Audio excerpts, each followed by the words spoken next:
Hello, book lover. This is Dr. Fernanda Moura, your literature teacher at Books and Culture. And today I would like to share a class with you on a topic that a lot of students find very challenging. But once you get the hang of it, you will be introduced to the fascinating world of the Shakespearean sonnet. So let's get started. Now, I would like to ask you, have you encountered a sonnet before? And what is a sonnet, right? So the word sonnet comes from the Italian sonetto, which means literally little song, right? Poetry has a lot to do with music. It's about rhythm, it's about structure, it's about rhyme, right? So at its core, a sonnet is a short lyric poem consisting of 14 lines. The sonnet has a very specific structure, right? 14 lines with 11 syllables per line. And now we're talking about the Petrarchan sonnet. Hang on, I'll get to that in a minute. One stanza, and a stanza is a paragraph. In prose, we divide the text into paragraphs. In poetry, we divide the verses into stanzas. So one stanza is composed of 8 lines, and that is called an octave. And the other stanza is composed of 6 lines that we call a sestet, right? So it has a very strict structure, right? And the octave normally follows the rhyming pattern ABAB or ABBA, and the sestet CDC, CDC, or CDE, CDE. Again, if you don't know what that means, hang on, we'll get to that in a minute. The sonnet is often associated with themes of love, beauty, time, and mortality, profound feelings, though poets have used the sonnet to explore a variety of topics. The sonnet is as much about its content as it's about its form. Its strict rules force poets to express complex emotions and ideas within a compact framework. Hence the challenge to write a sonnet, right? Think of it as a puzzle. Every piece, the rhyme, the rhythm, and the structure has a specific role to play. The sonnet originated in 14th century Italy, and it was made famous by Francesco Petrarch. And you can see an illustration of him on the slide. He wrote hundreds of sonnets in praise of his unattainable love, Laura. Petrarch's work established the form's foundational structure and themes, influencing poets across Europe, right? So in Renaissance Italy, the sonnet became really popular, thanks mainly to Petrarch and his work. So that poetic tradition, which became a poetic tradition, spread across Europe, right? And when the sonnet reached England in the 16th century, it transformed. The English adapted the form to suit the English language and cultural context. So of course, what works in the Italian language not necessarily works in the English language. English has different words, different patterns, different rhyming possibilities. So English poets had to adapt the sonnet so that it would be suitable to be used in English. So then it acquired different styles and characteristics. So the Italian sonnet, which was perfected by Petrarch, relies on a two-part structure that we just talked about. An octave, 8 lines, and followed by a sestet, 6 lines, in total 14 lines. This form works beautifully in Italian because of its abundance of rhyming words. However, English, with its less flexible rhyming vocabulary, posed a challenge for poets. To address this, the English poets modified the structure and rhyme scheme. So the structure of the English sonnet is a bit different. It is divided, it also has 14 lines. All sonnets are composed of 14 lines, but the English sonnet is divided into 3 quatrains, and a quatrain is a 4-line stanza and a final rhyming couplet. And a couplet is a stanza composed of 2 lines. And it results in the structure, the rhyming structure, A, B, A, B, C, D, C, D, E, F, E, F, G, G, most of the time, right? These different structure, the division into quatrains, allows the poet to develop the theme or argument gradually. Each quatrain often explores a different aspect of the central idea, allowing for a more gradual progression than the Italian sonnet, right? And the poem concludes with a succinct, often dramatic resolution in the couplet, in the 2 last lines, with a kind of resolution or insight serving as a kind of punchline. So the volta, which is this turn of, let's say, plot twist in the sonnet, in the English sonnet usually occurs around the 9th line or most likely in the final couplet, depending, of course, on the poet's intent. So the English sonnet has more flexibility in thematic development, and it heavily relies on the use of metaphor and imagery. English sonnets are rich in figurative language such as metaphors, similes, and personification. They often explore themes of love, beauty, time, and mortality, just like the Italian sonnet, right? These are very profound themes. So the sonnet is poetry is a way to explore those feelings. And in the English sonnet, also called the Shakespearean sonnet, because it was Shakespeare who made this form so popular in England, and using vivid imagery to convey emotional depth, right?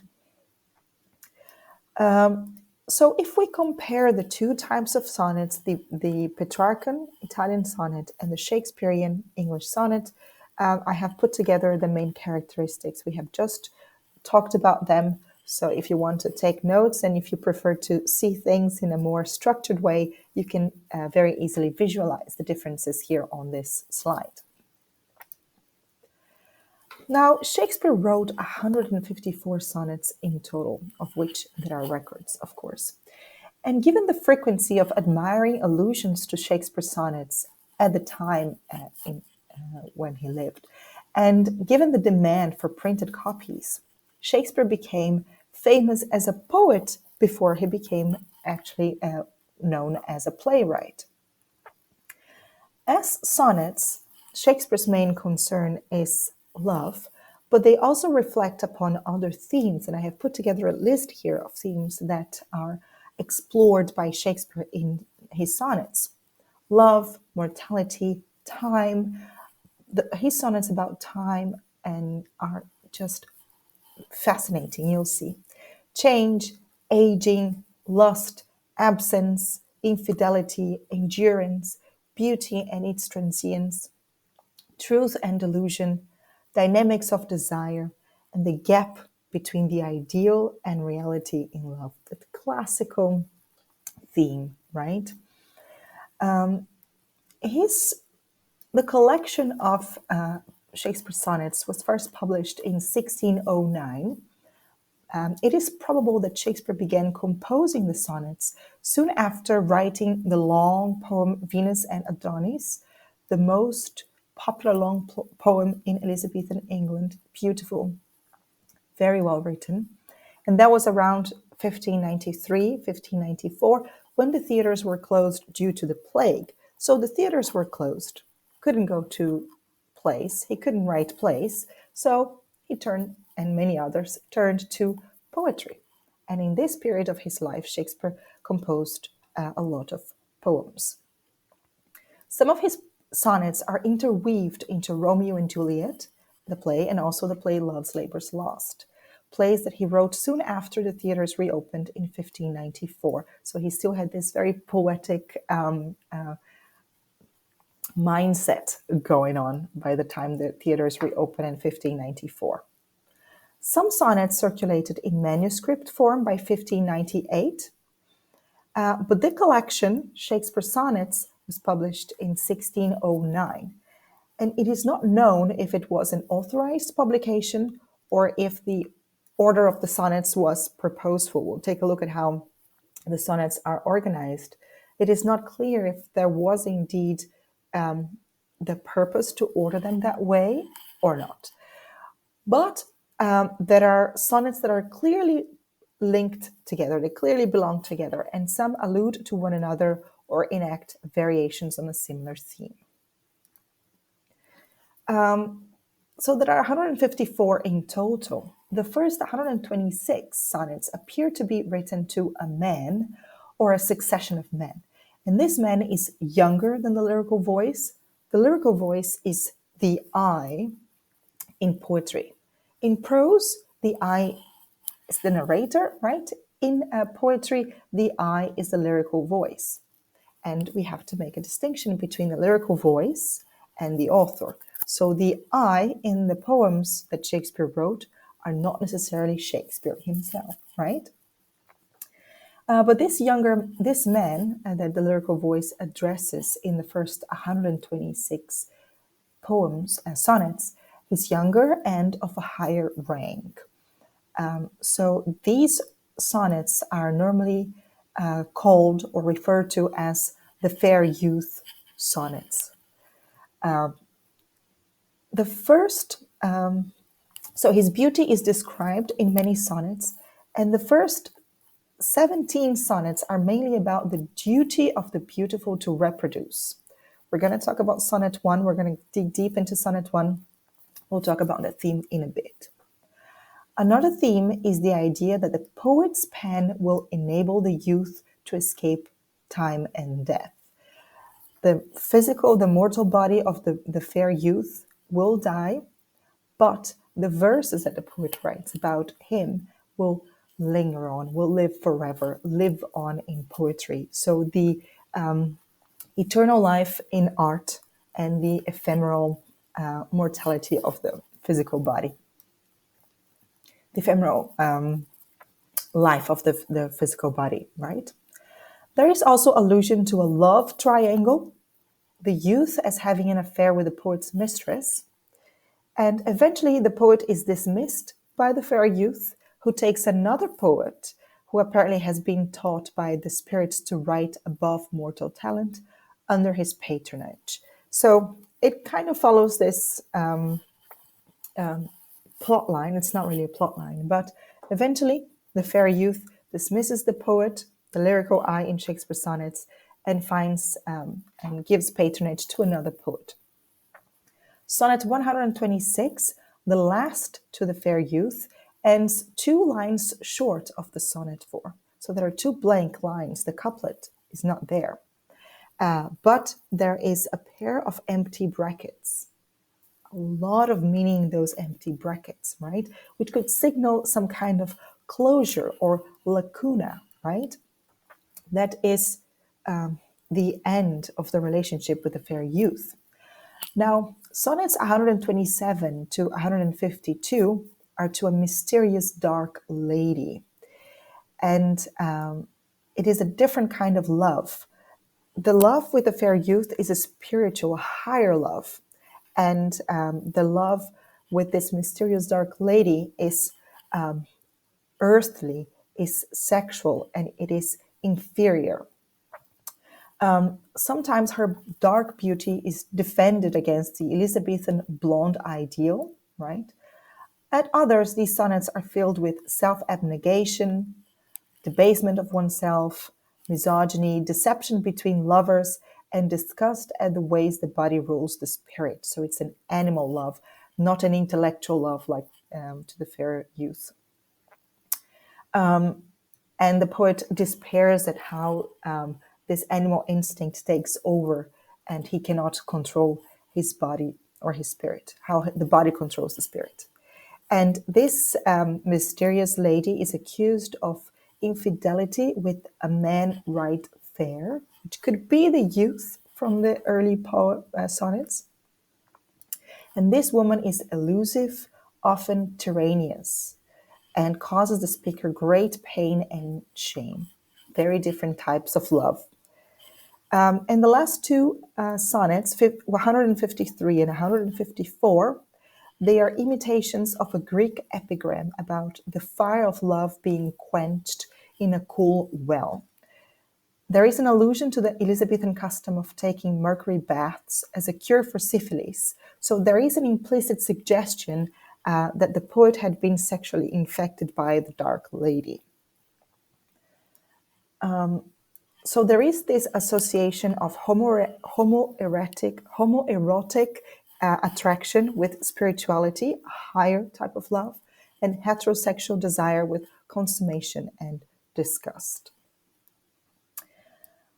All right, so now that you know a lot about the context of publication of Shakespeare's sonnets, its structure, the tradition of the sonnets from the Italian Renaissance to the English early modern period, let's take a look at one of the poems, one of the sonnets, and dig deep. It's time for our literary analysis. So I decided to work with Sonnet One just because it is the first one. There are so many to choose from. As I said earlier, the form consists of 14 lines structured as 3 quatrains, so 3 stanzas of 4 lines, and one final couplet of two lines. In relation to rhyming, Shakespearean sonnets, they follow a pattern called iambic pentameter. Now, what does it mean? The term describes the rhythm or meter established by the words in each line. So rhythm in poetry is measured in small groups of syllables called feet. Each group is called a foot, right? And in plural, feet. A pentameter indicates that a line has 5 feet. In total, 10 syllables. Each foot is composed of 2 syllables. Iambic refers to the type of foot used in the verse. In this case, iambic, the foot is composed of 2 syllables, one unstressed followed by a stressed syllable. So, for example, the word above, unstressed, above, stressed.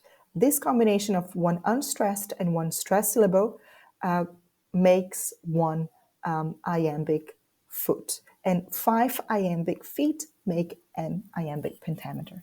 And that's the structure of the Shakespearean sonnet. So it follows a very specific rhythm that kind of mimics the beating of your heart. Tu-tum, tu-tum, tu-tum. Unstressed, stressed. Tum-tum, tum-tum. Think about that when you read a Shakespearean sonnet. It is so beautiful, and you think, and then you really appreciate the poet's effort, right? Finding the right words, the rhyming, the structure. It is beautiful. It's artistic craft, right? So let's read. Of course, I'm not the right person to read this this sonnet. You will find beautiful readings of the sonnets online by actors such as Alan Rickman or Judi Dench. Beautiful readings, so I would recommend you watch those. But let's give it a try, right? From fairest creatures we desire increase, that thereby beauty's rose might never die. But as the riper should by time decease, his tender air might bear his memory. But thou, contracted to thine own bright eyes, feeds thy light's flame with self-substantial fuel, making a famine where abundance lies, thyself thy foe, to thy sweet self too cruel. Thou that art now the world's fresh ornament, and only herald to the gaudy spring, within thine own bud bury'st thy content, and tender toil makes waste in niggarding. Pity the world, or else this glutton be, to eat the world's due, by the grave and D. Can you notice the pattern? Tutun, tutun, tutun. Here you can see, so I have underlined in green the unstressed syllables and in red the stressed. So you see that each sentence is a combination, each verse is a combination of 5 feet, 5 combinations of unstressed but plus stressed syllable. And in relation to rhyme, so I have highlighted in yellow the last word in each one of the verses. So you can check the rhyming pattern. So increase, we're going to give it the name A. Die, rhyme B. Decrease, decrease rhymes with increase, you see? So then again, letter A. And memory, now it is very likely that in the early modern period, this word was pronounced more similar to how we pronounce die, memorize. So it would rhyme with die here, BB. Then ice rhymes with lice, CC. Fuel rhymes with cruel, DD. Ornament rhymes with content, EE. Spring rhymes with niggarding, FF. And the final couplet, B, the, GG. So do you understand how the rhyming works? So this is a sonnet that follows the rhyme A, B, A, B, C, D, C, D, E, F, E, F. Each one you see is one quatrain and ends with GG, right? So let's talk about the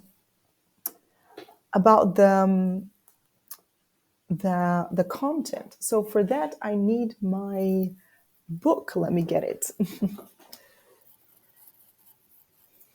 I have here, I really enjoy the Arden Shakespeare. So here I have the Arden collection of Shakespeare sonnets.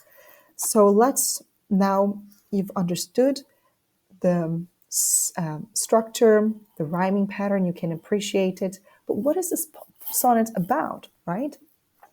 Sonnet One may have been written later as an introduction to the whole collection, but it is not really clear. But let's dig deep. Let's take a look at the layers in this sonnet. So, from fairest creatures we desire increase. One more thing I would like to point out here in relation to musicality is you see how the combination of cr, so the repetition of the consonant sound cr, creatures increase, that also gives musicality, right? The repetition of consonant sounds is called alliteration in poetry.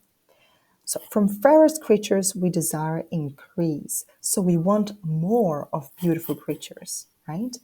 That thereby beauty's rose might never die.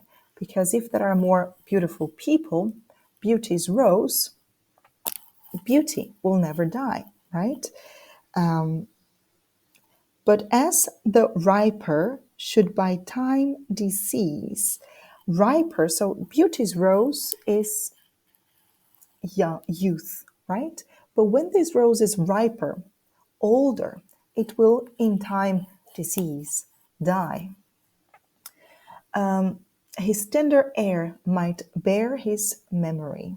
So when this beautiful person dies, his heir, so his children, will carry on the memory of their parents by carrying their features, right? The beautiful person lives on in their children. But thou, now it's the beginning of a new quatrain, and now the lyrical voice addresses the pair youth. But thou, you, contracted to thine own bright eyes. So contracted, married, exclusive to your own eyes, feeds thy light's flame with self-substantial fuel. So you fuel your life with yourself only, right? Because he has no heir. So the beauty, his beauty is is restricted to that body, right? Making a famine where abundance lies. So there is an abundance of beauty in the person of the fair youth, but he doesn't share it. So he makes a famine, makes people hungry of his beauty because he keeps it to himself. Thyself thy foe, to thy sweet self too cruel. You are your own enemy because you're too cruel, too selfish. You're your own enemy. You are not spreading your beautiful genes. Thou that art now the world's fresh ornament, you are now the most beautiful decoration roaming the earth, right?